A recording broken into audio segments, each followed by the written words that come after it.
नमस्कार। नमस्कार दोस्तों। आज की क्लास में हम लोग पढ़ेंगे PPB principles and practices of banking का पहला चैप्टर, जो कि फाइनेंशियल सिस्टम के बारे में है कि financial system, financial markets basically किस चीज़ के बनते हैं, क्या चीज़ उनको कॉम्प्राइज करता है। पूरा एक ओवरव्यू लेंगे हम इंडियन फाइनेंशियल सिस्टम का। तो इंडियन फाइनेंशियल सिस्टम समझने के लिए हमें एक बात जो सबसे पहले समझनी होगी कि इंडियन फाइनेंशियल सिस्टम में कुछ तो बोरोवर्स होते हैं और कुछ लेंडर्स होते हैं। तो बेसिकली कुछ लोग ऐसे होते हैं जिनके पास एक्स्ट्रा पैसा होता है और वो उस पैसे को इन्वेस्ट करना चाहते हैं, और कुछ लोग ऐसे होते हैं जो पैसा खर्च करना चाहते हैं लेकिन उनके पास पैसा होता नहीं है। तो आप समझ रहे हैं कि एक ऐसा सिस्टम जहां पे हमारा ये इंटरमीडियरी है जो कि एक्ट करता है, जो लोग पैसे बचाते हैं यानी कि सेविंग्स करते हैं और इन्वेस्टमेंट करते हैं, और इस पैसे को लेता कौन है? बोरोवर्स, जो कि इस पैसे को स्पेंड करते हैं। क्योंकि कुछ लोगों को पैसा स्पेंड करना अच्छा लगता है और कुछ लोगों को सेविंग्स करना अच्छा लगता है, और कुछ लोगों को इन्वेस्टमेंट। क्योंकि जब आप अपनी नीड से ज़्यादा कमा रहे हैं, मेरी नीड 100 रुपये की है और मैं अगर 200 रुपये कमा रहा हूँ, तो मैं क्या करूँगा, उसमें से कुछ पैसे सेव करूँगा और इन्वेस्ट करूँगा। वहीं पे ही कोई और आदमी है जो कि कमा तो केवल 50 ही रुपये पा रहा है, लेकिन अभी वो चाहता है कि वो 100 रुपये स्पेंड करे। वो 100 रुपये स्पेंड करने के अलग अलग वजह हो सकती हैं। वो उसको इन्वेस्ट भी कर सकता है जहाँ पे उसे लगे कि मैं इन 100 रुपये से और ज़्यादा रुपये बना सकता हूँ, और वो इनका खर्चा भी कर सकता है, कुछ इनकी यूज़ की चीज़ें अपनी खरीद सकता है। तो ऐसी इंटरमीडियरीज जो कि सेविंग्स को इन्वेस्टमेंट और कंजम्पशन में चेंज करे, इम्पॉर्टेंट है, मैं लिखता हूँ ये। कोई भी ऐसी इंटरमीडियरीज, उसको हम फाइनेंशियल सिस्टम बोलते हैं पूरा, जो कि सेविंग्स को, जो भी आदमी में कोई भी आदमी बचा रहा है, उसको कन्वर्ट कर दे।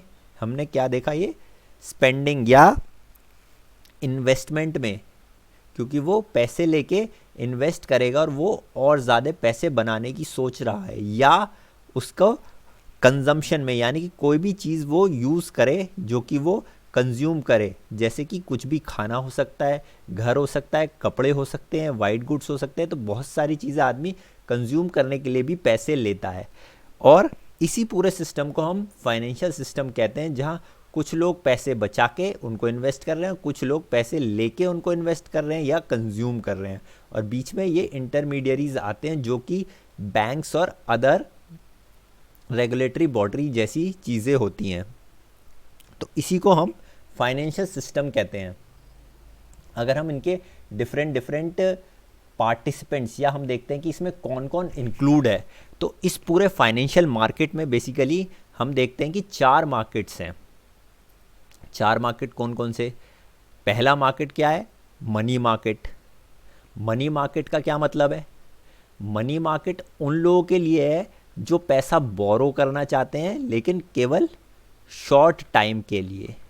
हम पैसा उधार में लेना चाहते हैं, लेकिन हमारा जो टाइम फ्रेम है वो केवल बहुत ही कम दिनों का है। सपोज 30 दिन का, 7 दिन का, 60 दिन का, 90 दिन का। तो 1 साल से कम, यानी कि 364 दिन से कम अगर हम पैसा बोरो करना चाहते हैं, तो हम कहाँ से करेंगे? मनी मार्केट से। मनी मार्केट के बहुत सारे इंस्ट्रूमेंट्स हैं जो कि हम डिटेल में बाद में पढ़ेंगे। हम एक बार नाम देख लेते हैं। अभी इनके नाम हैं, और ये बेसिकली इनमें जो मेन डिफरेंस आता है वो इनके टाइम पीरियड में ही आता है। तो इनके जो नाम है वो आप देख सकते हैं। पहला है कॉल या नोटिस मनी, ये बहुत ही शॉर्ट टाइम पीरियड के लिए होता है।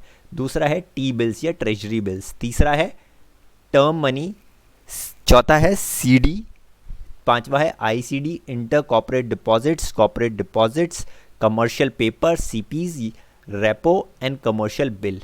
तो ये अलग अलग तरीके हैं जहाँ पे हम शॉर्ट टर्म मनी बोरो कर सकते हैं, यानी कि कम समय के लिए पैसा उधार ले सकते हैं इन इंस्ट्रूमेंट के जरिए, ये 7-8 तरीके के इंस्ट्रूमेंट है। दूसरा जो मार्केट आता है उसको हम कहते हैं डेट मार्केट। डेट मार्केट का मतलब क्या होता है? डेट का मतलब होता है कर्जा या उधार। तो कर्जा या डेट मार्केट को हमने दो तरह से बांटा है, एक है जी सिक्योरिटीज़ और एक है बॉन्ड्स। जी सिक्योरिटी मतलब कि होता है गवर्नमेंट सिक्योरिटीज़, यानी कि जब भी गवर्नमेंट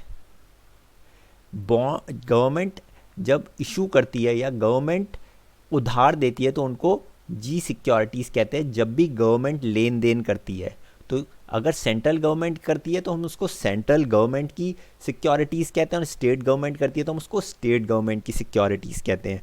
तो जी सिक्योरिटीज़ से हमें क्या समझना है कि ये गवर्नमेंट की सिक्योरिटीज़ होती हैं। इसमें दूसरा टाइप क्या होता है? बॉन्ड्स। बॉन्ड्स क्या होता है? जब भी मैं किसी से लॉन्ग टर्म के लिए पैसे उधार लेता हूँ तो हम बॉन्ड करते हैं, यानी कि एक ऐसा पेपर लिखते हैं कि जहाँ पे हम अपनी टर्म्स एंड कंडीशन लिखते हैं, उसको हम बॉन्ड कहते हैं कि हमने कितने साल के लिए पैसा लिया, कितनी परसेंटेज पे लिया, हम किस तरह से उसको वापस करेंगे। अब इसमें भी 2-3 तरह के होते हैं। पहले हो गए हमारे FI बॉन्ड्स, यानी कि जो फाइनेंशियल इंस्टीट्यूट हमारे होते हैं उनके बॉन्ड्स। दूसरे हो गए पब्लिक सेक्टर अंडरटेकिंग, यानी कि जो सरकारी कंपनी है, सपोज करिए जैसे NHAI है। NHAI को बहुत सारे बॉन्ड्स इशू करती है क्योंकि उन्हें पैसे चाहिए होते हैं रोड्स बनाने के लिए, और ये long term roads gestation projects होते हैं, यानी कि ये एक एक प्रोजेक्ट की जो लाइफ होती है वो 20-20 साल तक चलती है, क्योंकि अगले 20 सालों तक इनसे कैश फ्लो आएगा, लेकिन जो इन्वेस्टमेंट करना होगा वो आज ही करना होगा। तो अलग अलग तरह के बॉन्ड्स, यानी कि फाइनेंशियल इंस्टीट्यूट के, पब्लिक सेक्टर अंडरटेकिंग के, या कॉर्पोरेट, यानी कि किसी कंपनी को इन्वेस्टमेंट करना है और वो बॉन्ड्स इशू करे। तो ये 3 तरह के होते हैं बेसिकली। तो मनी मार्केट में हमने देखा शॉर्ट टर्म के लिए बोरोइंग, डेट मार्केट में लॉन्ग टर्म के लिए। तीसरा जो मार्केट आता है उसको कहते हैं हम फॉरेक्स मार्केट। फॉरेक्स मार्केट में क्या होता है? हम लोग करेंसी एक्सचेंज करते हैं। बेसिकली अगर आज के ग्लोबलाइज ज़माने में, जहाँ पे दुनिया में आप इतना ज़्यादा बाहर ट्रेवल करते हैं, गुड्स आते हैं, तो हमें एक दूसरे की करेंसी यूज़ करनी होती है। हमें बाहर जाना है तो हम डॉलर ख़रीदते हैं, किसी को इंडिया में आना है तो वो इंडियन रुपीज़ ख़रीदता है। तो जो भी करेंसीज़ का लेन देन होता है, या करेंसीज़ हम, जैसे कि एक रेट डिफ़ाइन होता है, से आज की डेट में USD INR अप्रॉक्सीमेटली 74 रुपीज़ के पास चल रहा है, यानी कि $1 के बदले आपको 74 रुपये मिलेंगे। तो ये सब जो ट्रांजैक्शन होती हैं जो कि हमारी करेंसी के रिलेटेड होती हैं, उसको हम कहते हैं forex market, foreign exchange market. चौथा जो मार्केट होता है हमारा वो क्या होता है? Capital market. कैपिटल मार्केट हम लोग अगर समझना चाहें तो बेसिकली आप इसको शेयर मार्केट के नाम से भी बुला सकते हैं, क्योंकि इंडिया में जो भी सिक्योरिटीज़ या शेयर्स ट्रेड होते हैं वो शेयर मार्केट में ट्रेड होते हैं। तो कैपिटल मार्केट का क्या रोल होता है कि जो भी इक्विटी, यानी कि जो कंपनी अपनी इक्विटी में लेन देन, जैसे कि हम शेयर्स अदला बदली या खरीद बेच करते हैं, वो कौन रेगुलेट करता है, या उस मार्केट को हम क्या कहते हैं? Capital market. तो बेसिकली 4 तरह के मार्केट हुए। एक शॉर्ट टर्म लोन के लिए हुआ मार्केट जो कि मनी मार्केट, एक लॉन्ग टर्म लोन के लिए, एक करेंसी के लिए, और एक इक्विटी के लिए। तो इस तरह से 4 मार्केट हमारे होते हैं, money market, debt market, forex market और कैपिटल मार्केट।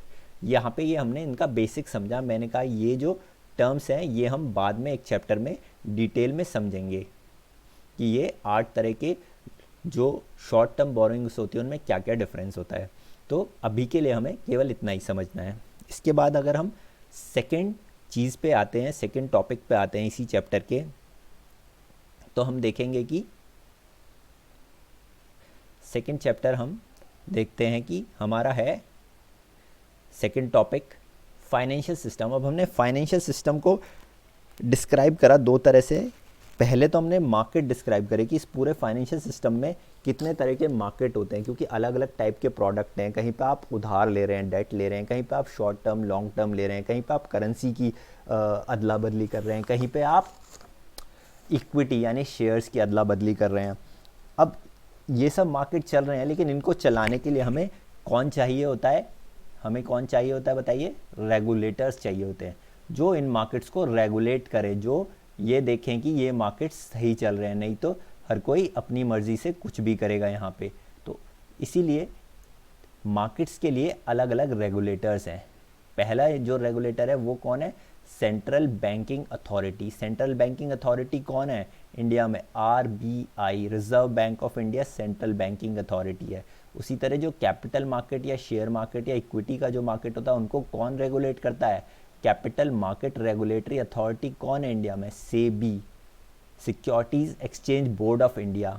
इसी तरह से इंश्योरेंस एंड पेंशन का रेगुलेशन कौन देखता है? IRDA। ठीक है, तो 3 रेगुलेटर्स हमारे पास हैं जो कि हमारे डिफरेंट मार्केट्स को देखते हैं। जो भी बैंक्स, फाइनेंशियल इंस्टीट्यूशन होते हैं उनको RBI देखता है। सेबी किसको देखता है? जितने भी कैपिटल मार्केट रिलेटेड होते हैं। और IRDA किसको देखता है? जो भी इंश्योरेंस से रिलेटेड होते हैं। तो हमें 3 तरह के रेगुलेटर्स के बारे में जानना होगा। इसमें RBI हमारे लिए सबसे इम्पॉर्टेंट है, जिसके ऊपर हम आगे डिटेल में एक पूरा चैप्टर देखेंगे, लेकिन अभी हम बेसिक्स देखते हैं। अगर हम बात करते हैं RBI की, तो RBI के अंदर सबसे इम्पॉर्टेंट उनका जो काम होता है उसको हम कहते हैं मॉनेटरी कंट्रोल।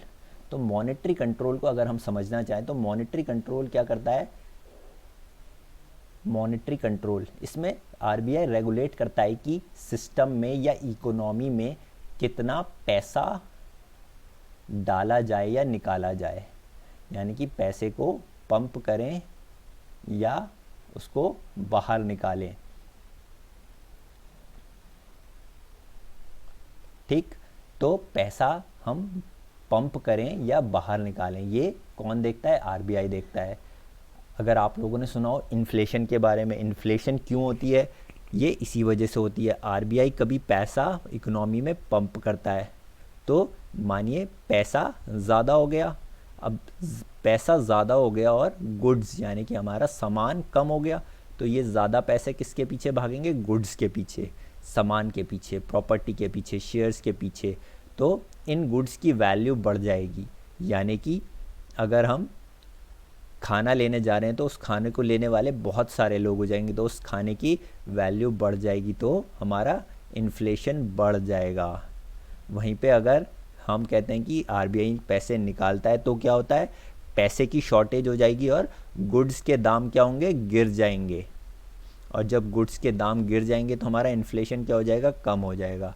तो RBI रेगुलेट करता है कि हमारी इन्फ्लेशन कितनी रहे, महंगाई कितनी रहे। तो मॉनेटरी कंट्रोल RBI का सबसे बड़ा काम है। दूसरा बड़ा काम RBI का क्या है?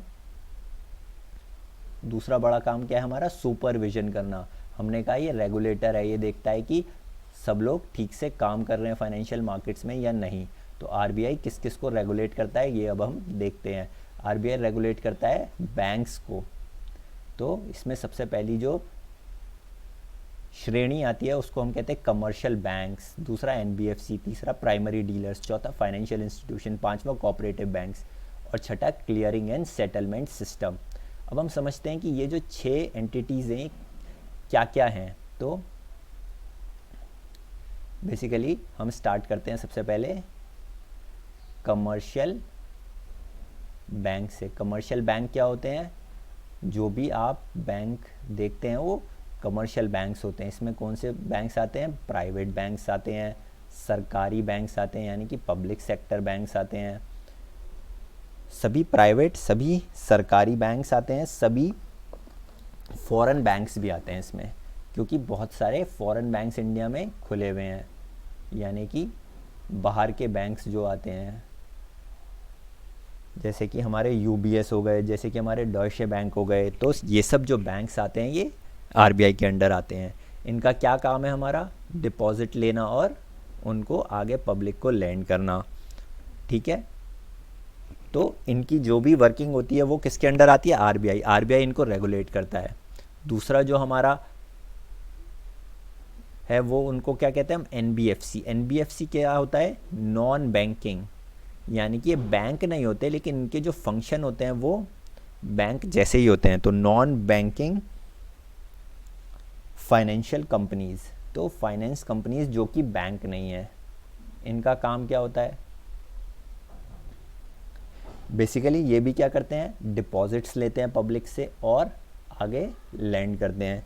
हालांकि ये लैंड कैसे करते हैं ये हमें समझना ज़रूरी है। ये लोग लीजिंग यानी कि उधार पे लीज़ करते हैं, हायर परचेज करते हैं यानी कि कोई चीज़ खरीद के उसको वापस लीज यानी कि रेंट पे दे देते हैं। और बिल डिस्काउंटिंग, यानी कि बिल डिस्काउंटिंग मतलब कि हमने किसी से कोई सामान लिया और हमारे पास पैसे नहीं थे उसको देने के लिए, तो हम कहेंगे कि आप हमारे बदले पैसे दे दीजिए और आप हमारा बिल डिस्काउंट कर दीजिए। तो हमने 100 रुपये का अगर सामान ख़रीदा तो हमने किसी NBFC के पास गए कि आप 100 रुपये दे दीजिए जिस पार्टी से हमने सामान लिया, और उसके बदले आप हमें बाद में अपनी फ़ी काट के से 90 रुपये वापस कर देना। तो इस तरह से बिल डिस्काउंटिंग होती है। तो ये सब काम ये NBFCs करती हैं। जो इसमें नेक्स्ट आते हैं उनको हम कहते हैं प्राइमरी डीलर्स। प्राइमरी डीलर्स का फंक्शन क्या है? प्राइमरी डीलर्स को अगर हम समझना चाहें तो ये बेसिकली इनका काम होता है गवर्नमेंट सिक्योरिटीज़ में डील करना। जो प्राइमरी डीलर्स होते हैं उनका काम होता है गवर्नमेंट सिक्योरिटीज़ में डील करना, दोनों ही प्राइमरी और सेकेंडरी मार्केट्स में।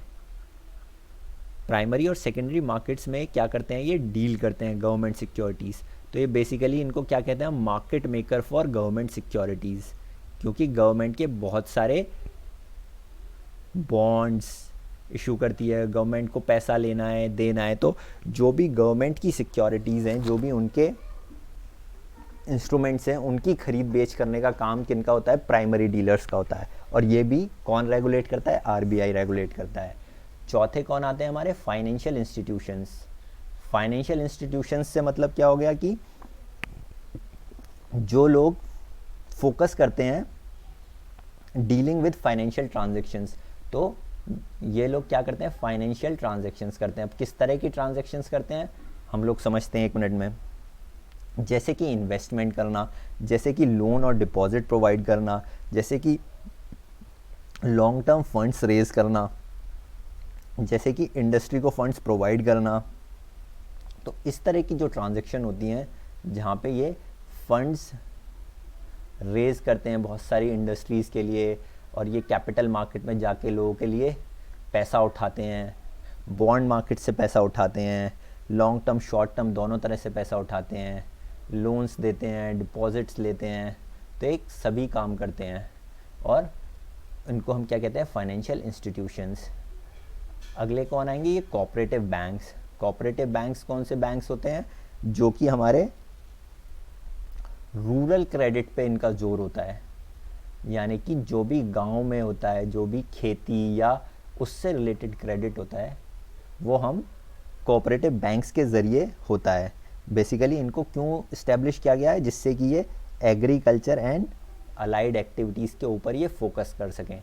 इनका जो फोकस एरिया होता है वो केवल एग्रीकल्चर एंड अलाइड एक्टिविटीज़, यानी कि गांव में जो भी एक्टिविटीज़ होती हैं एग्रीकल्चर से रिलेटेड, फिशरी, फार्मिंग, इस तरह के जो भी एक्टिविटीज़ होती हैं ये उन पे फोकस करती हैं और उनसे रिलेटेड लोन्स ही ज़्यादा देती हैं। इसमें भी अर्बन कोऑपरेटिव और रूरल कोऑपरेटिव 2 तरह के ये होते हैं। अर्बन हो गया पहला और दूसरा रूरल। अर्बन को कौन रेगुलेट करता है, स्टेट गवर्नमेंट एंड RBI। और रूरल को कौन रेगुलेट करता है, स्टेट गवर्नमेंट एंड NABARD। तो हमें ध्यान रखना होगा कि अर्बन को कौन रेगुलेट करता है, RBI, रूरल को कौन करता है, स्टेट गवर्नमेंट एंड NABARD। तो ये क्वेश्चंस कई बार एग्जाम में पूछ लिया जाता है। नेक्स्ट जो आता है वो आता है clearing and settlement system. Clearing and settlement system क्या होता है कि बहुत सारे गवर्नमेंट ने बैंक्स में क्लियरिंग सिस्टम बनाए होते हैं कुछ बैंक्स में, क्योंकि जो भी चेक्स आते हैं वो यहाँ क्लियरिंग सिस्टम में जाते हैं, जो कि एक किसी भी बैंक में हो सकते हैं। उसी तरह से ये करेंसी चेस्ट बना के रखते हैं कुछ बैंक्स में, जहाँ पे आप करेंसी एक्सचेंज कर सकते हो नई पुरानी। तो इस तरह से ये सेटलमेंट होता है कि हमने आज की डेट में अगर हमारे 100 चेक लगे और 10-10 बैंकों के 10 अलग अलग चेक लगे, तो ये एक कॉमन जगह जाके, एक प्लेटफॉर्म में जाके ये पैसे इंटर ट्रांसफ़र होंगे, किसी के पैसे इधर, किसी के इधर, किसी के ऐसे। तो उनको हम क्या कहते हैं, पेमेंट एंड सेटलमेंट। ये लोग आप लोगों ने देखा ही होगा अपने बैंक ऑफिसेज में। तो अलग अलग जोग्राफिकल एरिया में अलग अलग क्लियरिंग सिस्टम होते हैं, अलग अलग करेंसी चेस्ट होती हैं। तो ये पहला जो फंक्शन हुआ हमारा मॉनेटरी कंट्रोल की, ये पैसा कंट्रोल करते हैं, दूसरा फंक्शन हुआ ये सुपरविजन करते हैं, ये देख रेख करते हैं इन सभी की। जो इनका तीसरा फंक्शन हो गया वो हो गया मैनेजमेंट ऑफ गवर्नमेंट डेट, यानी कि ये देखते हैं कि गवर्नमेंट सरकार के ऊपर कितना कर्जा है और ये किस तरह से सरकार पैसा उठाती है, ये सब जिम्मेदारी आरबीआई की होती है कि कितना पैसा उठाना चाहिए, किस प्राइस पे उठाना चाहिए, कितने समय के लिए उठाना चाहिए, और ओवरऑल कैश मैनेजमेंट यानी कि उनको पेमेंट कैसे होगी। तो मैनेजमेंट ऑफ गवर्नमेंट डेट, जो गवर्नमेंट डेट में कि कितना पैसा उठाना चाहिए, कब पेमेंट होना चाहिए, क्या टाइम फ्रेम होना चाहिए, सभी चीज़ ये लोग देखते हैं। Banker to the government, government का बैंक कौन सा है, आरबीआई। तो हमने ये बात करी थी कि गवर्नमेंट की जितनी भी रिक्वायरमेंट होती है, गवर्नमेंट के कैश फ्लोज कैसे होंगे, ये सभी चीज़ आरबीआई देखता है। साथ ही साथ जितने भी अकाउंट्स होते हैं, डिपॉजिट्स होते हैं गवर्नमेंट के, कैश मैनेजमेंट होती है, वो सब कौन करता है, आरबीआई। तो इनका कैश मैनेजमेंट, इनके अकाउंट्स, इनकी जितनी भी लेंडिंग, जितने भी पैसे होते हैं, जितने भी इनके बॉन्ड्स होते हैं, ट्रेजरी बिल्स होते हैं, ये सब कौन इशू करता है, ये सब आरबीआई इशू करता है गवर्नमेंट के बिहाफ पे। तो गवर्नमेंट के बैंकर हैं ये, गवर्नमेंट का बैंक कौन है, RBI. Lender of last resort, मानिए किसी भी बैंक को पैसे चाहिए तो वो किसके पास जाएगा, आरबीआई के पास जाएगा। तो ये लेंडर ऑफ लास्ट रिजॉर्ट है, जब आपको कहीं पैसा नहीं मिलेगा तो आपको आरबीआई पैसा देगा। और आरबीआई के पास ये मनी मार्केट रेगुलेट करने के लिए बहुत सारे इंस्ट्रूमेंट हैं, इनको हम डिटेल में बाद में पढ़ेंगे, लेकिन CRR, SLR, bank rate, repo rate and MSF, इस तरह से ये अलग अलग इंस्ट्रूमेंट है जो इनके पास हैं। ये हम अगले चैप्टर में डिटेल में पढ़ेंगे, इसलिए अभी हम इनको ज़्यादा डिस्कस नहीं कर रहे हैं। अब हम आते हैं कैपिटल मार्केट रेगुलेटर यानी कि सेबी के पास। तो सेबी बेसिकली किस किस को रेगुलेट करता है, पहले होते हैं स्टॉक एक्सचेंजेस, तो equity market and debt market supervision and control, ठीक है। तो इनका सुपरविजन किस किस के ऊपर होता है, stock exchanges. Stock exchanges India में कौन कौन सी हैं, काफ़ी सारी स्टॉक एक्सचेंजेस हैं। कुछ फेमस स्टॉक एक्सचेंजेस जो आपको जानते होंगे, BSE, NSC, NCDEX, MCX, NCDEX, तो इस तरह से काफ़ी स्टॉक एक्सचेंज। इन सबको कौन रेगुलेट करता है, कौन देख रेख करता है, उनकी सेबी। ब्रोकर कौन हो गया, ब्रोकर एक इंटरमीडियरी हो गया, जो कि सपोज आपको शेयर्स बेचने और किसी को खरीदने हैं, उसी तरह से दो पार्टीज़ होती हैं। तो ब्रोकर कौन होता है, जो भी सेलर और बायर है वो आके ब्रोकर से कहेंगे कि हमें ये शेयर या ये पर्टिकुलर कमोडिटी या कोई भी चीज़ हमें बेचनी है और हमें खरीदनी है, तो ब्रोकर्स होंगे जो आपकी ट्रांजैक्शन कराएंगे सिक्योरिटीज़ की। तो ये इंटरमीडियरीज होते हैं बायर और सेलर के बीच। तीसरा हो गया equity and debt raisers. Equity and debt raisers कौन हो गए कि हम कंपनीज, जैसे कि कुछ कंपनीज को होता है कि हम लोग को पैसा उठाना है, तो वो पैसा उठाने के लिए जाएंगे और कहेंगे कि हमें इतनी इक्विटी रेज करनी है या इतना डेट, यानी कि हमें इतना कर्जा, हमें 100 करोड़ रुपए का कर्जा लेना है मार्केट से। तो उसके लिए हम किसके पास जाएंगे, इन लोगों के पास जाएंगे, इक्विटी डेट रेजर्स के पास। वो कहेंगे हमें नई इक्विटी चाहिए, तो हम किन के पास जाएंगे, इनके पास। तो आप इसको समझ सकते हैं कि जो भी कंपनी जाते हैं वो स्टॉक एक्सचेंजेस को वो अप्रोच करते हैं और उसके लिए एक रेगुलेटर होता है और प्रॉपर एप्लीकेशन परफॉर्मा भर के वो लोग परमिशन लेते हैं कि हम इक्विटी या डेट ले सकते हैं या नई कंपनियां एक्सचेंज में लिस्ट कर सकती हैं। हम इतना डेट लेना चाहते हैं तो वो एक एप्लीकेशन लेके चाहेंगे कि हम इतना डेट रेज़ करना चाहते हैं, हम कैसे रेज़ करेंगे वो ये बताएंगे, या हम चाहते हैं कि नई इक्विटी हम डालें कंपनी में, तो वो सब परमिशन हमें लेनी होगी एक्सचेंजेस से, सेबी से, और उनके लिए ये लोग काम करते हैं। चौथे कौन हो गए, इन्वेस्टमेंट बैंकर्स। इन्वेस्टमेंट बैंकर्स भी यही काम करते हैं, जब भी नए इश्यूज़ आते हैं, यानी कि कंपनी को नया पैसा उठाना होता है, मार्केट में नई कंपनीज आती हैं, तो उनके जो आईपीओ होते हैं, इनिशियल पब्लिक ऑफर, कौन लाता है, इन्वेस्टमेंट बैंकर्स। जितनी भी फंड रेजिंग यानी कि उनके लिए पैसे उठाते हैं, स्टॉक्स इशू करते हैं, साथ ही साथ एडवाइज़री सर्विस देते हैं लोग, और जितने भी मर्जर्स होते हैं, एक्विजिशंस होते हैं, इन पे भी ये एडवाइज़ कर सकते हैं कि आप कितने पैसे में ये कंपनी में मर्जर कर सकते हैं, कितने पैसों में इसको एक्वायर कर सकते हैं। तो ये बेसिकली एडवाइज़र की तरह काम करते हैं।